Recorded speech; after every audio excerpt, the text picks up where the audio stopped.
మన కరీంనగర్ జిల్లాలో ఒక అద్భుతమైన ఆలయం ఉన్నదిలా. గదే మన కాసింపేట గ్రామంలో. ఇప్పటికే మీకు అర్థమై ఉంటది ఏం చెప్తానో. మానసాదేవి టెంపుల్ గురించి. అమ్మవారు 800 సంవత్సరాల క్రితం స్వయంభూగా వెలిసిరు ఇక్కడ. మన భారతదేశంలో రెండో స్వయంభూ ఆలయం మన కరీంనగర్ జిల్లాలోనే ఉన్నది. అమ్మకు మన మనసులో ఏదైనా కోరికుండి అమ్మ దగ్గరికి పోయి, అమ్మ నాకు ఈ కోరిక నెరవేరాలని చెప్పి మొక్కి ముడుపు కట్టుకుంటే సంవత్సరాలు నెలలు కాదులా రోజులలోనే ఆ కోరిక నెరవేరుతుంది. ఇగో ఇట్లా 108 శివలింగాలు కూడా ఉంటాయి.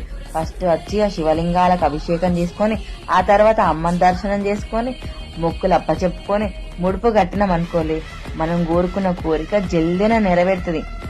నేను ఈ గుడికి రావడం రెండోసారి. మొదటిసారి మొక్కుకొని ముడుపు కట్టినా, నాకు ఆ కోరిక నెరవేరింది.